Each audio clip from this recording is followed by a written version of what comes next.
안녕하세요. 사이프는 여자의 왓썰입니다. 오늘의 사연 바로 시작하겠습니다. 안녕하세요. 결혼한 지는 1년 정도 되었고요. 저는 신랑을 직장 동료로 만나 결혼까지 하게 된 케이스입니다. 제가 어릴 적 부모님이 두 분 다 사고로 일찍 돌아가셨어요.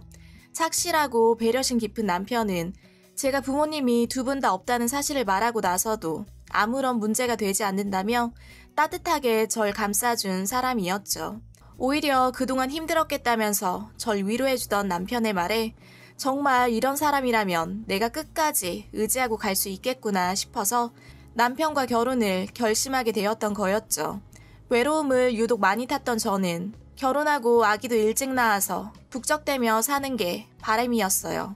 그래서 결혼 초부터 임신 계획을 하면서 몸도 만들고 준비를 시작했죠. 제 친구들은 혼전 임신으로 사고까지 쳐서 결혼한 친구들도 있었던 터라 전 임신이라는 게 쉬운 일이라고 솔직히 생각을 했거든요. 물론 난임이나 불임에 대해서도 알고는 있었지만 그건 저와는 먼 이야기라고만 생각했어요.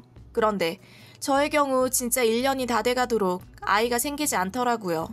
원래 생각이 없었다면 모르겠는데 전 아이를 원하는 마음이 컸던 터라 시간이 지나도 소식이 없으니 다급해져만 갔고 혹시나 문제가 있는 것은 아닐까 싶어서 검사까지도 받아봤는데 아무런 이상이 없다는 답변만 받을 뿐이었죠. 신랑은 너무 성급하게 생각하지 말자고 스트레스 받으면 오히려 안 좋다며 천천히 여유있게 있다 보면 저절로 생길 거라며 절 다독여 주었습니다. 걱정이 되다가도 신랑 말을 듣고 있으면 마음이 솔직히 편해지더라고요. 그래서 분명 나중에 생길 거라고 좋게 생각하지 않으며 마음을 다잡곤 했죠. 그런데 복병이 따로 있었습니다. 시어머니께서 시간이 지나면서 저희 보고 신혼은 어느 정도 즐기지 않았냐고 아기 소식은 없냐며 물어보시더라고요. 그래서 저도 아이를 일찍 낳고 싶은데 생각과는 다르게 쉽게 생기지 않는다며 속상하다고 말씀드린 적이 있었죠. 그런데 그 이야기를 들은 지 몇 주 정도가 지나고 시어머니께서 어느 날 부르시더라고요. 신랑과 같이 주말에 시댁에 가서 있는데 신랑은 방에 들어가서 낮잠을 자고 있었고 시어머니께서 절 조용히 안방으로 따라오라며 말씀하셨죠. 그런데 저보고 부적 한 장을 내미시더라고요. 그러면서 부적을 베개 안에 넣고 잠자리를 하라며 쥐어주시던 거 있죠. 이게 용하다는 곳에서 써온 거야. 다른 점집들이랑은 차원이 다르거든? 다 니들 생각해서 내가 큰맘 먹고 써온 거니까 베개에 넣어두고 꼭 잠자리 해라. 혹시나 빼고 버릴 생각 말고. 전 솔직히 그런 걸 믿지 않다 보니 좀 찝찝하긴 했지만 그래도 신경 써서 해주시는 거라 감사하다고 알겠다며 받았어요. 그런데 시어머니의 말씀은 거기서 그치지 않았죠. 저에게 부부관계 자세까지도 더 지시를 하시는 거였어요. 지금 네 기운이 너무 세가지고 용은이 기가 눌려있어서 그런 거래. 아기가 생기고 싶어도 기운이 약해지니까 제대로 들어서질 못하는 거지. 하시면서 저보고 자세까지도 꼭 새겨 들으라고 말씀을 하시는 거였죠. 제가 너무 당황스럽고 민망해서 어머니, 저희 부부관계 일은 제가 그냥 알아서 할게요. 어머니께서 신경 써주시는 것은 감사한데 그냥 부적 정도만 넣어두는 걸로 하는 게 좋을 것 같아요. 하며 말하고 대충 상황을 벗어나려고 했어요. 그러자 내가 하루 이틀 다녀본 점집인 줄 알아? 우리 용훈이 거기 회사 붙을 때도 다 내가 부적 써가지고 붙은 거잖아. 이게 얼마짜리인데. 이게 다 아기 생기라고 그런 거니까 잘 기억했다가 꼭 그렇게 해야 한다. 나중에 잘 되면 너 나한테 엎드려 절할 날 올지. 누가 아니? 하시면서 제 말은 들은 척도 안 하고 본인 말씀만 계속 고집을 부리시더라고요.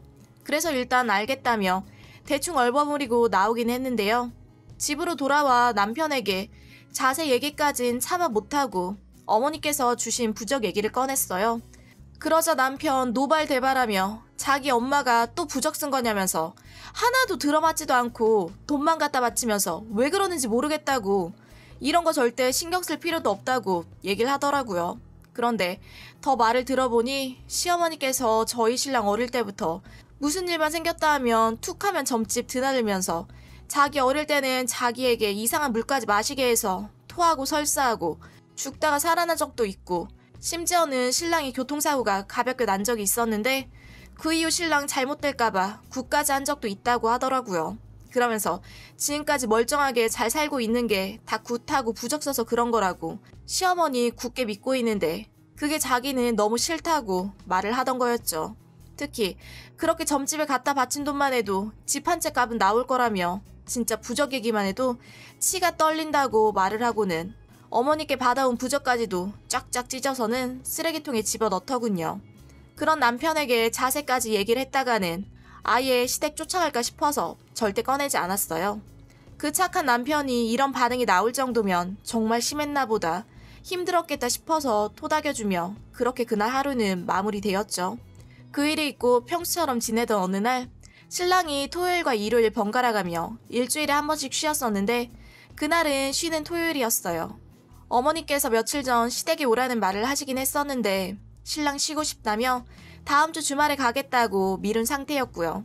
그날은 낮에 같이 앉아 영화를 보다가 마음이 맞아 안방 침대로 가게 되었죠. 신랑과 함께 사랑을 나누고 있었던 때였는데 초인종 소리가 들리더라고요.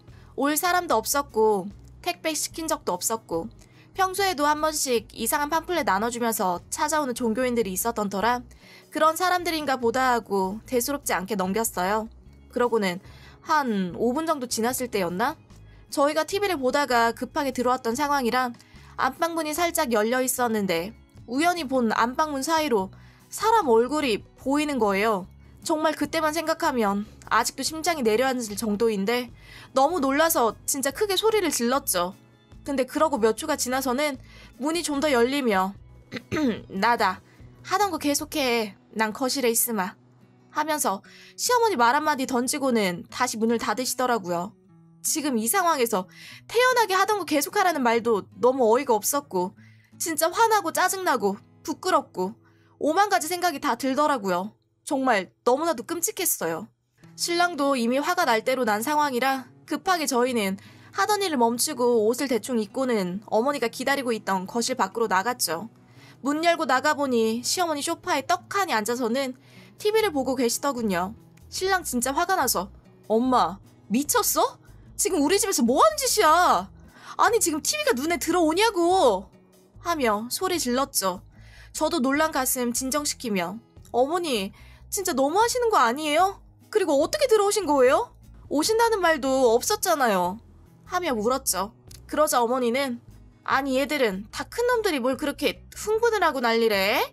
니네 이번에 못 온다며 반찬 해놓고 놔두면 그게 멀쩡히 있어? 그거 상하기 전에 갖다 주려고 왔지. 비밀번호야 전에 용훈이가 알려준 적 있어서 들어온 거고. 그리고 나 그렇게 예의 없는 사람 아니다. 초인종 눌렀는데 안 열어준 건 니들이잖아 하면서 정말 뻔뻔하게 나오시더라고요. 신랑은 어머니 말에 더 화가 나서는 그래도 이건 아니지. 들어왔으면 곱게 앉아있던가. 부부 사이 숨어서 몰래 보는 부모가 세상에 어딨냐고. 엄마 그러고도 내 엄마야? 지금 지연이를 앞으로 어떻게 보려고 이런 짓을 해? 하면서 더 소리 질렀죠. 그러자 어머니 한술 더 떠서는 아니 딱 꼬라지가 안에 있는 것 같더만. 내가 말한 대로 잘하나 싶어서 진짜 잠깐 봤다. 지혜미를 아주 잡아먹으려고 드네 하시는 거였죠. 그러니까 어머니가 거기 서 계셨던 건 실수도 아니었고 일부러 보신 거였죠. 남편은 미안해하는 기색도 없는 어머니에게 다시는 우리 집을 찾아오지 말라고 당장 나가라고 소리를 지르는데 시어머니 할 말은 끝까지 하는 모습 보고 정말 너무 어이가 없었네요. 평소에 이 정도로 말귀가 안 통하는 분인 줄 몰랐는데요. 시어머니 나가시기 전 한다는 말씀이 아 그만 좀 소리 질러. 니 애미 귓구멍 안 막혔어. 근데 지연이 너 왜 내가 말한 자세대로 안 하고 다르게 하는 거냐? 그러면 애 안 생긴다는 거 몰라? 하면서 저희 관계를 꼬치꼬치 따져 물으셨죠. 신랑 그 소리 듣고는 무슨 소리냐고 묻고 그제서야 제가 그때 못했던 말 결국 말해주니 엄마가 진짜 미쳤다면서 미칠 거면 곱게 미치라고 앞으로는 우리 부부관계 얘기 일절 꺼내지도 말고 점집 얘기 한 번만 더 했다가는 그 점집 찾아가서 다 엎어버리겠다고 엄마고 뭐가 없다며 말하곤 아예 내쫓아 버렸네요. 그리곤 저에게 너무 미안하다며 어머니가 점집에 미쳐서 이렇게까지 할 줄 몰랐다고 절 너무 부끄럽게 만들어서 미안하다며 자기가 고개를 못 들겠다고 계속 사과하더라고요. 신랑이 잘못을 한 것도 아니고 그런 남편에게 제가 더 화를 낼 수도 없다 보니 결국 괜찮다며 말을 하고 겨우 넘기긴 했는데요. 전 아직도 그때 문틈으로 얼굴이 보였던 것만 생각하면 너무나 소름이 끼쳐요. 아마도 제가 살아오면서 가장 최악의 사건으로 기억되지 않을까 싶네요. 그 이후 시댁에는 정말 어쩌다가 한 번씩 가는데요. 그 사건이 있던 날은 그렇게 당당하게 구시더니 자기도 잘못한 걸 느끼셨던 건지 나중에는 신랑과 저 부르셔서는 미안하다고 앞으로는 이런 일 없도록 하겠다며 그땐 별 생각 없이 그랬던 건데 저희가 너무 화를 내길래 자기도 덩달아 화가 났었던 거라고. 근데 그래서는 안 되는 거였던 것 같다고 사과하시더라고요. 하지만 사과로 끝내기에는 저에겐 너무 치욕스런 일이 돼버렸네요. 집 비밀번호는 이미 바꾼 지 오래고요. 잘못된 믿음과 어머니의 고집으로 인해 저에겐 영원한 트라우마로 남지 않을까 싶어집니다. 이상 사연이었습니다. 다음 사연이 궁금하시다면 구독과 좋아요 부탁드려요.